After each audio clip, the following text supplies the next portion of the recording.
So I think this is your seventh game of the season so far, which is pretty demanding this championship season. Yeah. What with cup ties as well. How would you assess this month so far for Hull?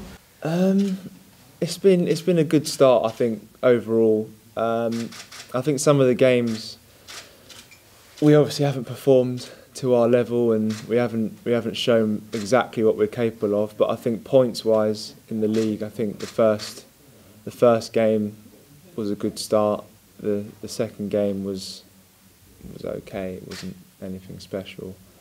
But then obviously the loss to Charlton was sort of a big blow in terms of what we wanted to achieve at the start of the season. However, I think we bounced back well at Fulham, we bounced back well, and yeah, no, I think we're gonna carry on with our philosophies and carry on with what we want to do, and hopefully the next few games will be good for us. Sean touched on it just there, obviously a new signing for the club, but obviously it's this period of time now just before the transfer window to see just who is here once that deadline has passed.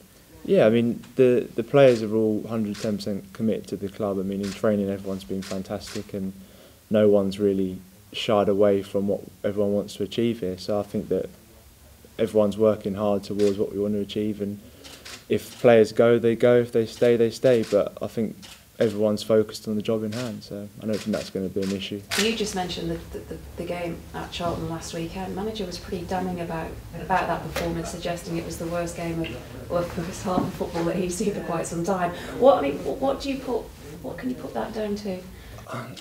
I don't know. I mean, we have to take responsibility as players, and I think everyone in that dressing room after the game knew. The gaffer didn't have to tell us. I mean, you knew that it was a poor performance, and you just have to sort of not write it off, but learn from the mistakes and learn from the game, and just move on to the next game and make sure that it doesn't happen again. That's the only thing you can do. I mean, you can't really put it down to anything specific, but it was on the day we just didn't turn up and didn't perform, and you just have to work out a way to most of the time, or 99% of the time, turn up and play your game, and that's what players have to do, and that's what we have to work out. But it just goes to show the demand of this league if you're going to try and bounce back straight away to the Premier League, which is always a hard thing to do, and it's getting harder, isn't it? Yeah, I mean, there's a lot of games in the Championship compared to the Premier League anyway, and the games come thick and fast, and it's imperative that you don't sort of dwell on bad results or dwell on bad games. You just have to put it down. You have to learn from them, obviously, but you just have to get your mental focus on the next game and make sure that you carry on and keep doing the same things we're doing in training, and just keep working hard, and hopefully the results will turn for you. The flip side is put that right against Preston this weekend, and you're in a pretty healthy position, aren't you? Or you will be going into this first international break. Yeah, I mean, as I said, we've had a decent start. We played well against Fulham for the first half, and then kind of tailed off a little bit in the second half, but we managed to get the result in the end.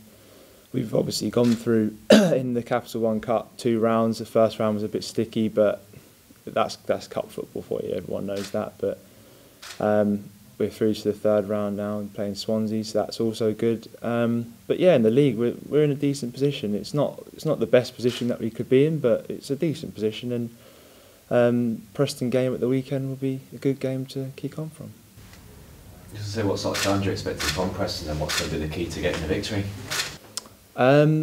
Well, seeing Preston last year, I watched a bit of them last year. They are quite a direct side. They've got a lot of big, powerful, physical players. So I think, especially at home at the KC Stadium, we'll be able to get the ball on the floor, and the pitch is really nice. And I think it's just imperative that our passing game's good and our movement's good up front, and especially with the front lads we've got fantastic goal scoring ability and running ability. We've got a lot of pace in the team, and I think that can hurt Preston at the weekend.